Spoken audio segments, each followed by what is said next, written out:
primeiro princípio, e vai ser uma jornada de 7 semanas, eu vou falar a respeito da aliança.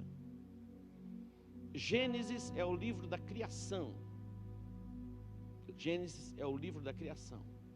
Nos 2 primeiros livros é onde Deus criou todas as coisas, e você vai encontrar ali o propósito de Deus na criação do homem.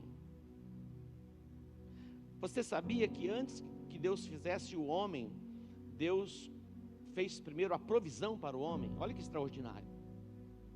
Antes mesmo de Deus criar o homem, a sua imagem e semelhança, Deus criou primeiro a provisão, e uma provisão superabundante. Ele colocou à disposição do homem o jardim do Éden. Diz que eram árvores agradáveis aos olhos, e os frutos eram bons para se comer. Imagina 2 pessoas vivendo no jardim do Éden com toda aquela abundância. O nosso Deus é um Deus de abundância. Deus criou o jardim do Éden para que o homem vivesse no jardim do Éden e desfrutasse da plenitude pela presença de Deus ali no Éden. Os 2 primeiros capítulos nós vamos encontrar o propósito da criação. Deus nos criou a sua imagem e semelhança e colocou em nós o seu DNA para governar a terra, sujeitar a terra, e nos deu autoridade. Deus não fez o homem para estar sujeito, debaixo de uma dominação. Na verdade, Deus nos fez para dominar, para governar. A intenção de Satanás é escravizar. A Bíblia diz, no livro do profeta Isaías, naquele dia, quando está falando de Jesus, e era uma profecia, no dia em que Jesus nascer e se manifestar, naquele dia em que ele se manifestar, ele traz consigo a unção que quebra o jugo. Todo plano e propósito do diabo é escravizar o homem, subjugar o homem. Mas Deus não fez o homem para ser subjugado, escravizado. Deus fez o homem para que ele vivesse a plenitude da liberdade e exercesse autoridade em todas as dimensões.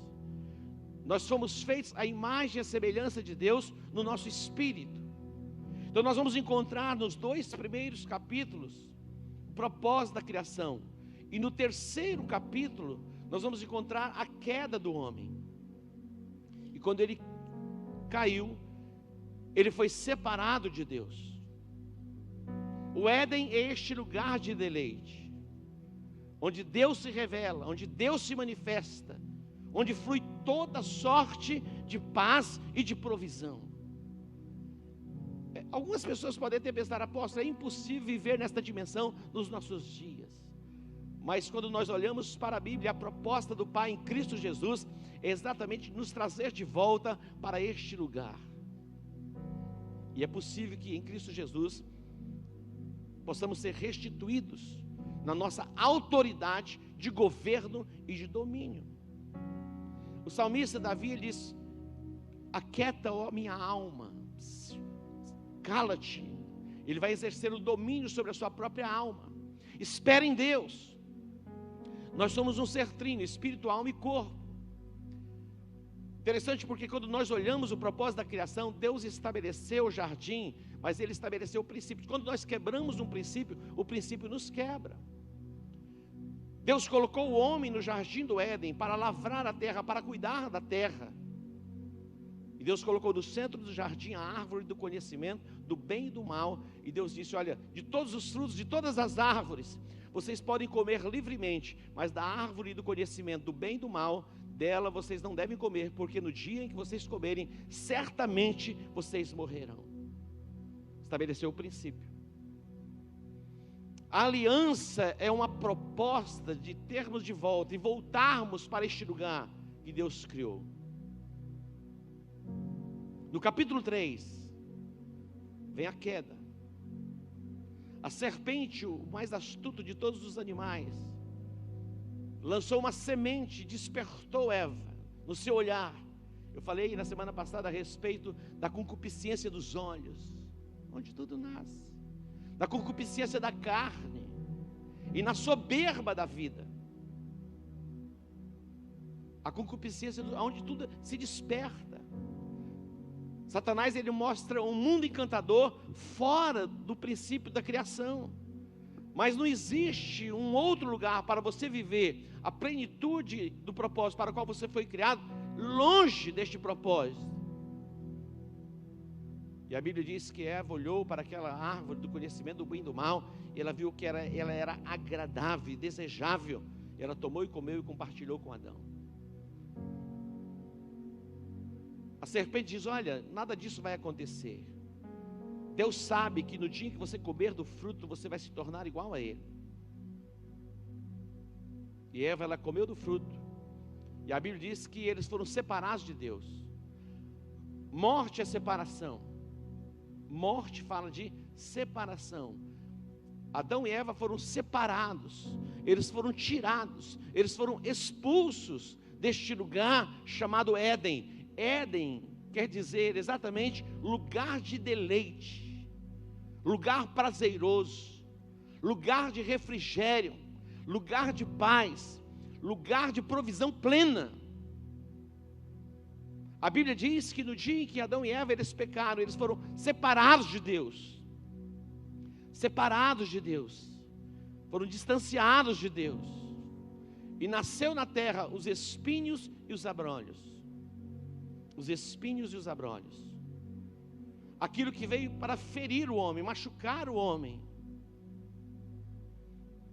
Não havia no Éden nenhum tipo de enfermidade, não havia no Éden nenhum tipo de angústia, ansiedade. Tudo era perfeito, tudo era perfeito. O homem foi separado de Deus. No capítulo 6, Deus viu a maldade do homem, porque Adão e Eva foram expulsos do jardim, mas eles constituíram família, e veio o processo de frutificação, de multiplicação, porque foi a sentença que Deus havia dado a eles, a ordem de crescimento, de frutificação. Quando você vem no capítulo 6, diz que a maldade da terra era tanta que Deus se arrependeu de ter feito o homem. Deus se arrependeu de ter feito o homem. Mas a Bíblia diz que um homem achou graça diante de Deus. Um homem achou graça diante de Deus. Noé achou graça diante de Deus. Então Deus chama Noé para uma aliança. Deus chama Noé para um pacto. E diz: farei contigo uma aliança. Constrói a arca. E Noé, ele construiu a arca. A arca fala de um lugar de livramento. A arca fala de um lugar de proteção. A arca fala de um lugar de provisão. As águas subiram, cresceram no do abismo e desceram dos céus. 40 dias chovendo. 40 dias. 40 dias. Outro dia nós tivemos uma chuvinha em Campo Grande. Alguns lugares já começaram a alagar. Tão pouca chuva. Agora você imagina água brotando da terra e água descendo dos céus por 40 dias. A Bíblia diz que as águas permaneceram sobre a face de toda a terra por 150 dias. Mas quem estava na arca tinha proteção e tinha provisão. Quem estava na arca tinha proteção e tinha provisão. A aliança é uma chamada para nos voltarmos para Deus. A nossa arca é Jesus, e nele nós vamos encontrar livramento, proteção e provisão. E não é numa dimensão escassa, é numa dimensão plena. A Bíblia fala que por um homem entrou o pecado no mundo, mas por um outro homem, o primeiro Adão e o segundo Adão. Jesus é o segundo Adão, que veio o quê? O perdão, a redenção. Se por um homem entrou o pecado, por um outro homem chamado Jesus, veio o quê? A obra da redenção. Jesus quer você de volta. E na verdade você achou graça diante dele. E ele chama você para esta aliança, onde você vai poder ter livramento, proteção e provisão. Lá no Éden nascia um rio. Depois vai se tornar em 4 vertentes. Desses rios, os mais conhecidos hoje é o rio Tigre e o rio Eufrates, que as nascentes vieram do Éden, é um dos braços. Preste atenção. Existem poços que produzem água, como o poço de Jacó. Abraão, ele cavou poços, Jacó cavou poços, Isaac cavou poços. E aqueles poços foram importantes. Quando Jesus, ele vai ali a Samaria, ele tem um encontro com uma mulher chamada mulher samaritana. E ele estava sentado junto ao poço de Jacó. Era uma fonte que descedentava a sede natural. E Jesus, junto àquele poço, olhando para aquela mulher, ele diz assim: olha, se você soubesse quem está falando com você, você lhe pediria água. E você não precisaria voltar nesse poço para beber novamente, porque uma fonte nasceria do seu interior. E fala de uma conexão espiritual.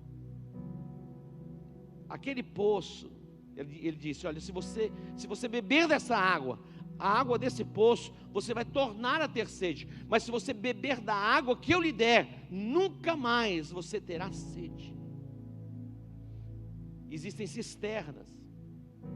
O próprio Deus, ele diz: olha, o meu povo fez 2 maldades. A mim me deixaram o manancial de águas vivas. O manancial de águas vivas. E cavaram para si cisternas rotas, que não retêm as águas. O meu povo fez 2 maldades.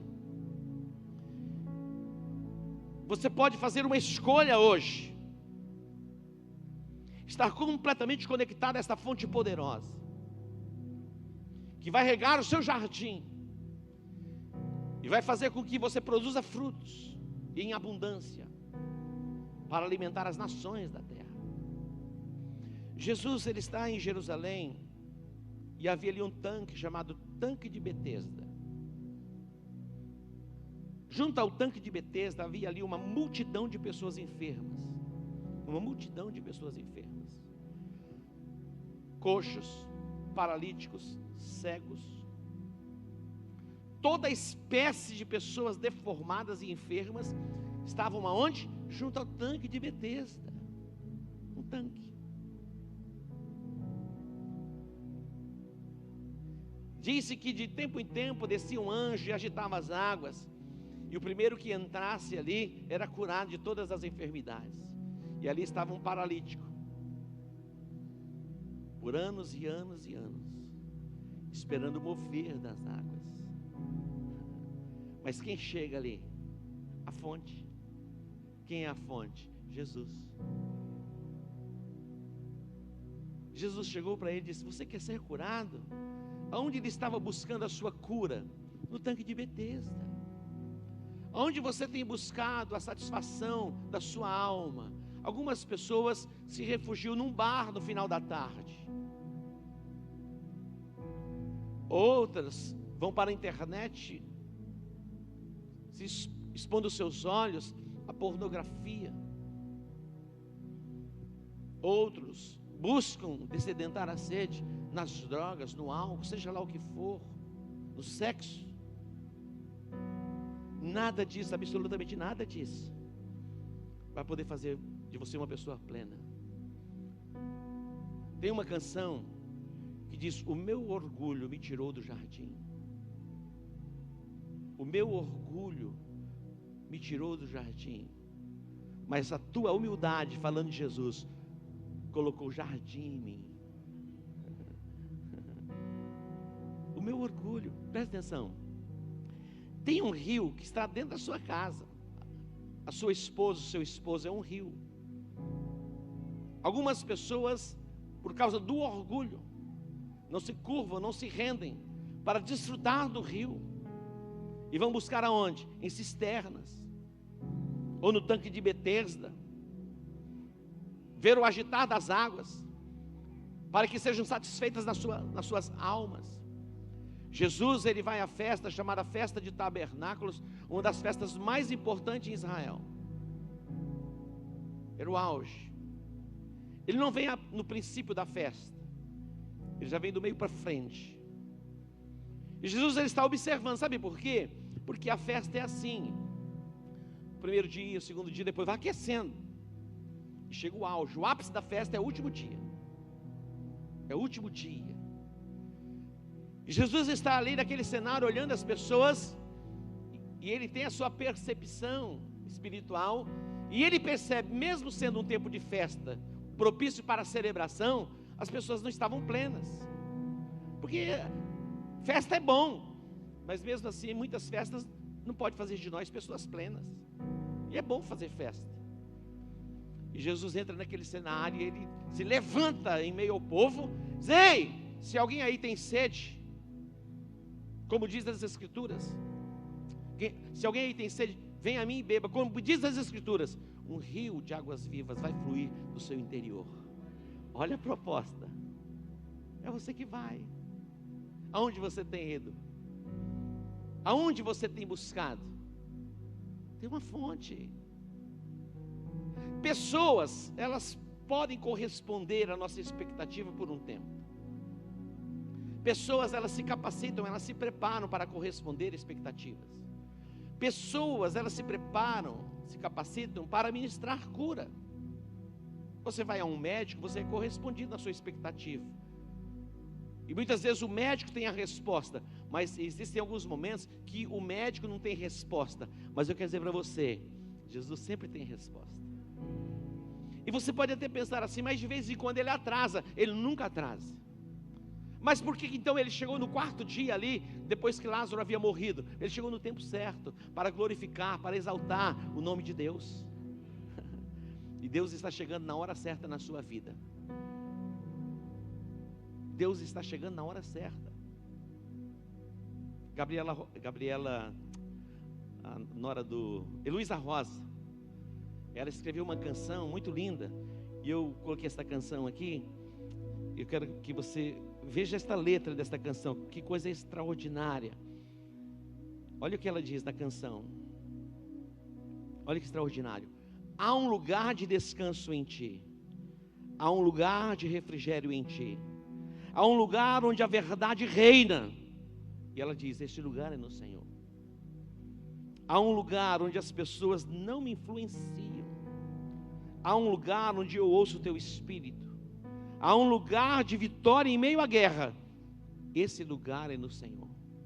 Ela diz mais: há um lugar onde a inconstância não me domina, há um lugar onde minha fé é fortalecida, há um lugar onde a paz é quem governa.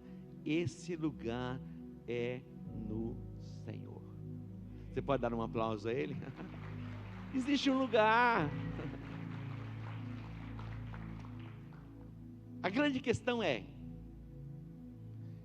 que nos momentos do nosso estresse, do nosso cansaço, da nossa fadiga, quem se apresenta? Satanás. Senhor, você merece algo. Afinal de contas, você trabalhou tanto, você está tão cansado. Eu tenho aqui uma proposta para aliviar você. Isso é do diabo.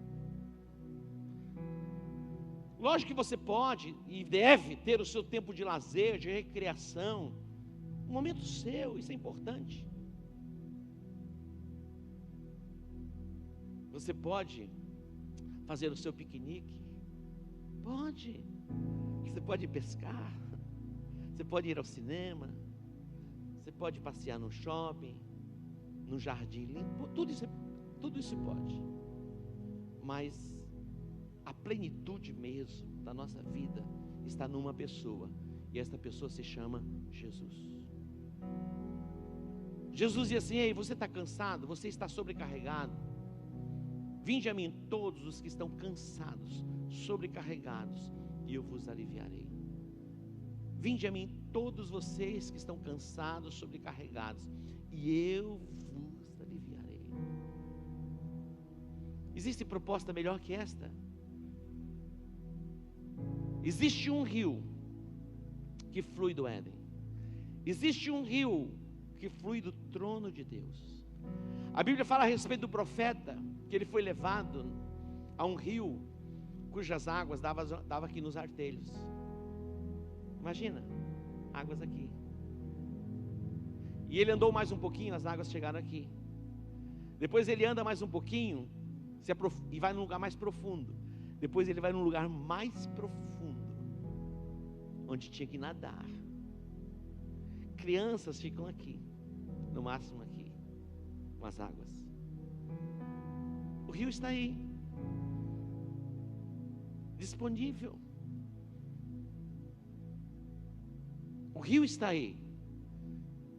E ele convida você não para ficar nos artelhos, ou nos joelhos, ou nos lombos. Ele quer que você vá um pouco mais. E como você vai um pouco mais? Você vai um pouco mais se voltando completamente para Ele. Se voltar completamente para Ele não quer dizer que você tem que deixar de trabalhar, que você tem que deixar de estudar, em absoluto. Eu estava vendo um bannerzinho hoje, de coisas que as pessoas colocam, que são interessantes, e outras que não valem nada, né? Olha que interessante isso aqui. Deixa eu ver se eu acho para vocês. Eu achei muito interessante. Olha isso aqui. Eu até fotografei. O maior fracasso é você ser bem-sucedido naquilo que te afasta de Deus. O seu maior fracasso é você ser bem-sucedido naquilo que te afasta de Deus. Por um instante, Adão e Eva desfrutaram do prazer de comer daquele fruto. Por um instante. Por um instante. Quanto tempo dura o prazer? Um instante. A proposta do Pai é que sejamos plenos. E o rio que flui dele, ele permanece para sempre. Uma fonte jorra do nosso interior. Uma fonte jorra do nosso interior. Agora alguém vai pensar assim: apóstolo, mas que mundo é esse? Não tem como a gente viver isso nesse mundo presente. Se existe uma cisterna, se existe um tanque de Betesda, e existe uma fonte que nasce dele, nesta fonte você vai poder viver esta plenitude.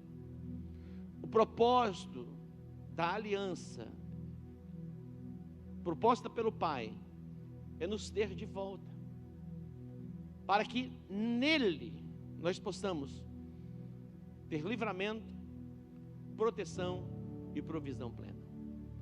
Paz e provisão é uma proposta do Pai, e é possível nós vivermos isso.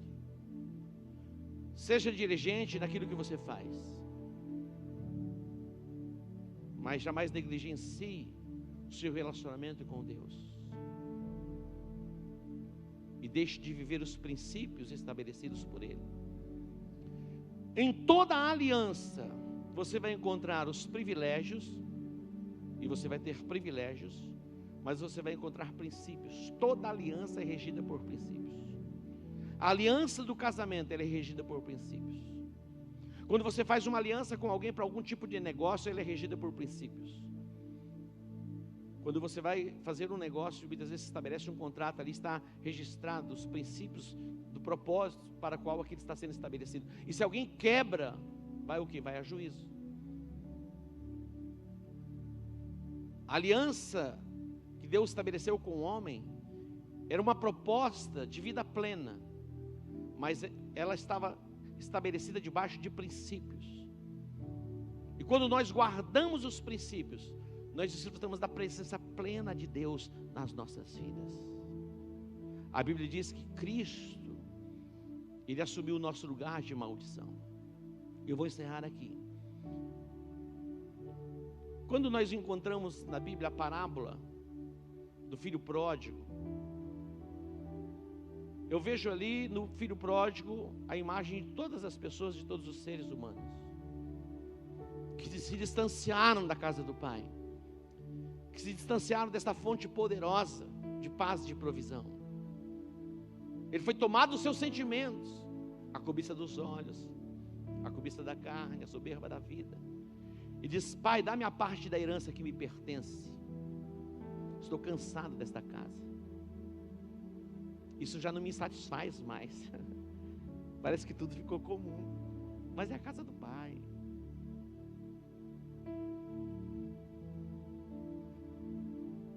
Já viu aqueles filhos que aparentemente a casa do vizinho, as coisas são mais maravilhosas, mais belas? Na verdade, o melhor está onde? Dentro da nossa própria casa.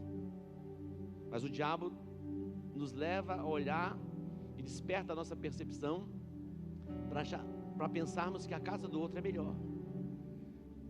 Aquele filho chegou para o pai e disse: pai, dá-me a parte da herança que me pertence. E ele foi se aventurar pelo mundo. O pai deu a ele a parte da herança. Ele tinha muitos recursos. Ele foi para um lugar distante, o mais distante que ele pudesse ir da casa do pai. Ele se afastou completamente da casa do pai. E ali ele encontrou muitas pessoas e se tornou amigo de muita gente o procurou e fez amizade com ele, porque ele tinha recursos. Aí a Bíblia diz que ele se envolveu com as meretrizes. Naquele momento ele pensava assim: isso é que é vida. Mas chegou um dia que aqueles recursos findaram. Tudo nesse mundo é finito, mas o rio que vem do trono de Deus, ele permanece para sempre. Permanece para sempre. E a Bíblia diz que ali, quando acabaram os recursos, ele foi perdendo os amigos, perdendo as amizades. Quando ele viu, ele estava só. A Bíblia diz que ele passou necessidade. Ele procurou trabalho e ofereceram a ele um lugar onde ele fosse cuidar de porcos. Imagina, cuidar de porcos. E a Bíblia diz que ele desejava se alimentar do alimento que os porcos comiam. Quando você se afasta de Deus, você começa a ter desejos mais profundos das coisas deste mundo. Quando você se volta para Deus, a santidade de Deus se manifesta em você e mais perto você quer estar de Deus. Mas quando você se distancia de Deus, o mundo te envolve e você se aprofunda ainda mais no pecado. E a Bíblia diz que ele estava lá, passando necessidades, mas de repente ele torna-se, de repente ele se lembra da casa do pai, aqueles insights assim, e ele começou a pensar: mas na casa do meu pai, os trabalhadores do meu pai, os escravos do meu pai, eles têm o que comer, e eu aqui passando necessidades. Os escravos, os servos do meu pai, eles têm um lugar bom para dormir. Mas ele pensa e ele diz: levantar-me-ei e irei ter com meu pai. Levantar-me-ei, isso é posicionamento. É você que se posiciona, é você que decide voltar. Deus nos deu esta capacidade para decidirmos. Você decide continuar na vida de pecado, distante de Deus, ou se voltar-se completamente para Ele. Você decide. Levantar-me-ei, irei ter com meu pai. Dir-lhe-ei: pai, ele fez um ensaio. Ele treinou. Eu estava vendo uma reportagem sobre alguns cantores da Coreia que fizeram sucesso com ritmo. Eles ficam como trainee durante 5 a 10 anos se aperfeiçoando para, se passarem no teste, eles são escolhidos dentro de uma multidão. 5 a 10 anos. Imagina um tempo desse. Prontos para voltar. Com Deus é diferente. O que é preciso? O que é preciso nos voltarmos para Ele é o arrependimento. Não são necessários 5 anos, 10 anos, 15 anos. Olha, eu vou deixar aí, vou estar te observando e ver o seu. Você pode se voltar para Ele de imediato. De imediato. Levantar-me-ei, irei ter com meu pai, direi: pai, eu peguei contra os céus, eu peguei contra ti, eu já não sou digno de ser chamado teu filho. faze-me como um dos teus trabalhadores. Basta para mim ser um dos teus trabalhadores, basta para mim ser um escravo na tua casa, porque eu sei que aqui eu vou ter alimento, eu vou ter paz, eu vou ter um lugar para dormir. Levantar-me-ei. E a Bíblia diz que Ele vai fazer o caminho de volta. Nós aprendemos que o nosso Deus é o Deus da segunda chance. Você pode sim fazer o caminho de volta. O diabo vai dizer assim: olha, chegou o final, não tem mais como você voltar. Eu quero dizer para você, tem como você voltar. E nunca é tarde para voltar. E quando ele volta, o Pai o avista de longe. E o Pai abre os braços e o recebe de braços abertos. Aí vem a restituição. O Pai apressadamente diz: olha, matai-o no novilho cevado. É tempo de festa. Olha como o Pai se alegra. Ele foi restituído na aliança. Ele recebeu o anel, é o selo da aliança. O selo da aliança. Ele vai ser restituído na sua autoridade de filho. O Pai vai colocar sobre ele uma túnica. Isso representa autoridade. Nesta casa você não vai ser escravo. Mesmo que você gastou parte ou gastou toda a sua herança, nesta casa você volta como filho. E você é restituído na sua autoridade. Deus nos fez a sua imagem e semelhança, e recebemos da parte dele a autoridade para reinar. Façamos o homem conforme a nossa imagem e semelhança. Domine, governe. Você foi feito para governar. Algumas pessoas perderam o governo da sua alma. Eu quero dizer para você que hoje Deus está restituindo esta autoridade, este governo. Você não vai continuar subjugado, escravizado, debaixo desta opressão de Satanás. Dias e dias no vale da depressão. E alguns dias no monte da euforia, do contentamento, da alegria. Deus está restituindo a sua autoridade, a autoridade sobre a sua alma. E a sua alma está sendo restaurada para o louvor e para a glória do nome dEle. O Pai deu a ele sandálias novas. Isso fala de uma mente renovada. Você não volta para casa e vai ter a mente de um escravo. Você volta para casa e você vai ter a mente de filho. Porque tem filho com mente de escravo. E filho com mente de escravo não desfruta da plenitude da casa do Pai. O diabo trabalha em duas vertentes: o pecado e a ignorância. Gálatas capítulo 4, versículo 1 diz que o herdeiro, enquanto ele é menino, em nada difere do escravo, ainda que seja senhor de tudo. Então é o que? É uma jornada, é uma caminhada. E nós estamos começando hoje esta jornada do paz e provisão. E a cada semana vamos avançando um pouco mais, para que você se torne pleno em Cristo Jesus. O herdeiro, enquanto ele é menino, em nada difere do escravo. Isso não fala de tempo em que você caminha com Jesus. Tem pessoas com 5 anos, 10 anos, mas pensam como menino, agem como menino, falam como menino, têm sentimentos de menino. E o apóstolo Paulo dizendo: olha, vocês já deveriam ser mestres, mas vocês ainda continuam como menino. O herdeiro enquanto é menino. O menino não exerce autoridade. Não exerce autoridade, não exerce governo. Ele fica debaixo de tutores, curadores. Isso fala de crescimento espiritual. Por isso a proposta do seminário, que é uma jornada por 7 semanas. 7 semanas. E o outro princípio que já vem adiante, nós vamos falar a respeito da meditação. A meditação vai formatar a sua mente, tirando a mente de escravo e colocando em você a mente de filho, para que você desfrute da plenitude deste rio que jorra do trono